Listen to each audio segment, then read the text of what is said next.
Pertama, saya menjelaskan kenapa saya keluar dari Peradi Oto. Ada beberapa alasannya. Sebenarnya sudah lama. Alasan pertama adalah sejak dari awal saya tidak setuju Oto menjabat lagi untuk yang ketiga kalinya. Karena di anggaran dasar yang disahkan oleh Munas hanya boleh 2 kali. Namun ternyata dia menghalalkan segala cara. Dia bisa merubah anggaran dasar bukan dengan Munas, tapi dengan rapat pleno. Dan di dalam anggaran dasar yang baru itu disebutkan seolah-olah boleh lebih dari 2 kali asal tidak berturut-turut. Jadi dia sudah 2 kali sebagai ketua umum. Nah, dengan anggaran dasar yang baru, dia bikin dulu orang dia, yaitu Fauzi sebagai ketua umum. Sesudah Fauzi berakhir, langsung dia masuk lagi. Itu dimungkinkan karena dia sudah merubah anggaran dasar dengan cara pleno, padahal harusnya dengan Munas. Ternyata keluhan itu, walaupun saya diamkan, dia teman saya dari dulu dan tidak pernah ada perselisihan apapun. Sampai hari ini sebenarnya tidak ada.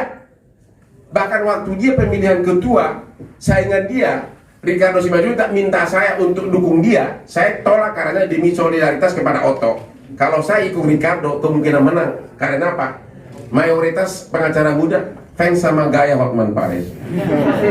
Oke. Ternyata alasan anggaran dasar itu benar-benar kemarin terbukti. Ternyata sudah ada kasus berjalan. Seorang pengacara dari pinggiran, dari Lubuk Pakam, namanya Alamsah, menggugat keabsahan anggaran dasar versi Oto itu di Pengadilan Negeri Lubuk Pakam dan menang. Pengadilan Negeri Lubuk Pakam mengatakan Peradi versi Oto melakukan perbuatan melawan hukum karena merubah anggaran dasar bukan melalui Munas tapi melalui rapat pleno. Ingat, dia merubah anggaran dasar agar dia bisa menjabat yang ketiga kali. Putusan Pengadilan Negeri Lubuk Pakam dikuatkan lagi oleh Pengadilan Tinggi Medan yang sangat mengejutkan. Kok bisa pas waktunya? Tanggal 18 April 2022 Mahkamah Agung dengan putusan nomor 977 PDT 2022 tanggal 18 April menguatkan putusan Pengadilan Negeri Lubuk Pakam, Pengadilan Tinggi menolak kasasi dari Peradi Oto. Artinya apa? Anggaran dasar dari Peradi yang sekarang ditetapkan tidak sah, berarti seluruh pengurus yang ditunjuk berdasarkan itu tidak sah. Ada tahu artinya menjadi tidak sah. Artinya apa? Dewan apa namanya? DPN Peradi versi Oto tidak sah sejak 18 April 2022 karena apa? Putusan kasasi bersifat ingkrah. Walaupun ada PK, itu sudah berkekuatan hukum tetap. Itu menurut hukum acara. Ya. Jadi akibatnya apa? Ribuan pengacara yang sudah mendapatkan kartu dengan tanda tangan Oto, konsekuensinya menjadi tidak sah. Nanti kalau ada bersidang, kalau pengacara itu memakai kartu pengacara versi Oto, lawannya bisa mengatakan, kartu kamu tidak sah. Ini akan menimbulkan gelombang protes yang sangat besar seluruh Indonesia. Puluhan ribu advokat, orang tua akan sedih yang melihat anaknya yang sudah bangga menjadi advokat dengan kartu advokat ternyata dengan putusan Mahkamah Agung itu menjadi tidak sah. Ya, padahal mereka bayar untuk itu. Jadi nanti siap-siap ribuan pengacara akan minta kembali uangnya untuk membayar kartu advokat. Yang kedua, untuk menjadi advokat tentu ada pendidikan PKPA ya, dan itu bayarannya mahal. Karena pengurusnya tidak sah, maka pendidikan PKPA saya udah tua nih apa nih? PKPA menjadi tidak sah. Berarti uang kursus yang pernah mereka bayarkan berhak mereka kembali. Jadi siap-siap Peradi Oto pengurusnya akan digugat oleh ribuan pengacara. Dan apa DPN siap dari kuasa hukumnya? Siap nggak? Kita lihat Bang. Aku siap. Aku hadapin kau Oto. Demi ribuan nasib pengacara yang sudah mendapatkan kartu dari tanda tangan Anda, tapi karena ambisi Oto ingin menjadi ketua umum Peradi yang ketiga kalinya, ternyata bukan hanya politik yang 3 kali, tapi juga dalam dunia hukum, ya, Anda menghalalkan segala cara. Dan anehnya lagi dalam kepengurusan Peradi Otto yang ketiga kali itu, mantunya 2 ikut jadi pengurus. Mantap, mantunya ikut jadi pengurus, ya. Oke, itu alasan pertama. Jadi karena ketidaksetujuan saya sudah lama dengan sikap dia yang menghalalkan segala cara agar bisa menjabat lagi. Itu yang pertama. Alasan kedua kenapa saya mundur terkait dengan alasan bisnis. Nah ini nih, dulu waktu masih sebelum dibentuk DPN, Faisal ini adalah yang menangani pendidikan PKPA, ya. Dulu sampai berapa puluh angkatan, dulu di bawah Peradi Otto dia. Dan saya selalu diundang sebagai pengajar. Karena ada nama saya, seluruh Indonesia berduyun-duyun mendaftar. Dan selalu terpilih sebagai dosen favorit ya, benar nggak? Benar nggak sih? Dosen terbaik.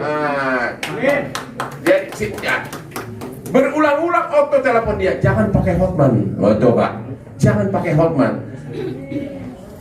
Bagaimana nggak pakai Hotman? 20 tahun di pengacara asing, ya, 4 tahun di kantor pengacara internasional di Australia, 20 tahun bergabung dengan Dr. Nono Anwar Makarim di Law Firm Internasional Makarim Tahir, bapaknya Menteri Pendidikan sekarang. Saya 10 tahun membawahi puluhan lawyer bule. Dia tidak setuju itu. Akhirnya pendidikan PKPA yang dia laksanakan diputus, benar ya? Diputus. Kok diam-diam aja sih? Diputus, itu kan menghasilkan duit yang sangat besar. Kamu tahu nggak siapa yang gantikan? Coba tebak, siapa yang gantikan sekarang di Peradi Otto? Mantu. Mantunya dia. Ya tentu itu kan akan menghasilkan duit yang sangat besar. Saya tidak setuju sikap seperti itu. Saya pribadi tidak pernah tertarik jadi pengurus di organisasi advokat, tapi saya mau mengabdi, saya selalu siap mengajar kalau dipanggil. Saya tidak pernah tertarik jadi menteri, walaupun Prabowo kalian saya 30 tahun. Saya senang jadi pengusaha, saya senang jadi lawyer. Saya berulang-ulang mengatakan saya tidak tertarik ambisi organisasi apapun. Saya mau hidup bebas. Jadi alasan kedua tadi alasan bisnis. Karena dia demi alasan bisnis, ya menghalalkan segala cara, menghentikan PKPA pimpinan Faisal, menyuruh agar jangan memakai Hotman. Itu alasan kedua, ya alasan bisnis, ya dia menghalalkan segala cara agar mantunya bisa memimpin kursus PKPA yang menghasilkan duit sangat banyak.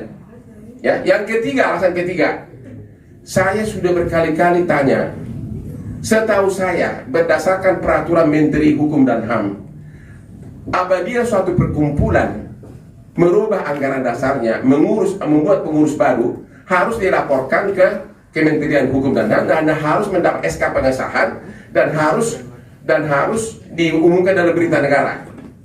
Dalam 2 hari ini saya tantang dia tidak pernah. Kalau ini jelas ada nih, ada namanya, inilah surat keputusan dari Menteri Hukum dan HAM, jelas menyebutkan siapa nama pengurusnya. Saya berapa kali di Instagram saya tantang si Otto, mana SK kamu? Jadi jauh sebelum putusan Mahkamah Agung sudah menjadi pertanyaan besar, apakah dia sah sebagai ketua umum, apakah dia sah untuk menandatangani kartu advokat. Jadi sudah berapa alasan tadi? 3. Alasan keempat, ini yang saya tidak ngerti. Alasan keempat, dalam 2 bulan terakhir dia memberikan ceramah-ceramah yang mendiskreditkan saya, tidak disebutkan langsung, tapi dia mengatakan para pengacara mencari harta. Intinya jangan seperti itu loh, yang gayanya begini katanya. Yang gaya gini di Indonesia ini kan cuma saya. Ya, coba ada video itu, yang gini-gini gayanya katanya. Bahkan waktu pelantikan advokat terakhir dia ada begitu banyak, 1 jam dia hanya membicarakan itu. 1 jam hanya membicarakan gaya Hotman. Dia singgung lagi Lamborghini. Dia singgung lagi yang memamerkan wanita yang bukan istrinya. Apa kaitannya? Saya memamerkan aspri saya, ini ada 2 aspri saya begitu cantik itu. Tapi itu kan dalam kaitan dengan saya sebagai pengusaha. Saya adalah salah satu pemegang saham di Holy Wing yang sudah punya 38 outlet dan boleh dikatakan klub terbesar di dunia karena tidak ada seperti itu. Bahkan tahun depan rencana bisa 100. Wow. Ya, sudah dibangun di Bali. Ini di sebentar lagi di CBD terbesar. Bekas Jak TV sudah dibongkar. Itu menjadi nanti terbesar klub Holy Wing, dan di Bali Holy Wing terbesar, bis club terbesar di Asia. Saya melakukan bisnis itu karena itu kan klub dansa. Ya kalau klub dansa saya harus mempromosikan tempat dansanya. Dia mengatakan dalam berbagai ceramah seolah-olah bahwa itu mempromosikan wanita yang bukan istrinya. Padahal saya tidak ada sengketa sama dia. Ya, bahkan dalam pelantikan Dewan Kehormatan Peradi dia mengatakan agar Dewan Kehormatan Peradi memeriksa pengacara yang pamer harta. Artinya apa? Dewan Kehormatan Peradi itu kan hanya berkaitan dengan kode etik. Ya berarti kan seolah-olah saya melanggar kode etik. Ya kan? Karena Dewan Kehormatan Peradi tidak berhak mengadili perceraian, hanya terkait dengan kode etik. Jadi apakah gara-gara saya pakai Lamborghini maka saya melanggar kode etik? Apakah gara-gara saya berbisnis di luar kepengacaraan saya melanggar kode etik? Kode etik advokat hanya berlaku pada saat si pengacara tersebut melakukan kegiatannya sebagai pengacara. Kalau saya bawa cewek berbikini ke pengadilan, itu melanggar kode etik. Tapi kalau saya bawa cewek di Holy Wing atau di pantai di Bali, itu nggak ada kaitannya dengan kode etik. Pak Otto mudah-mudahan dengar ini.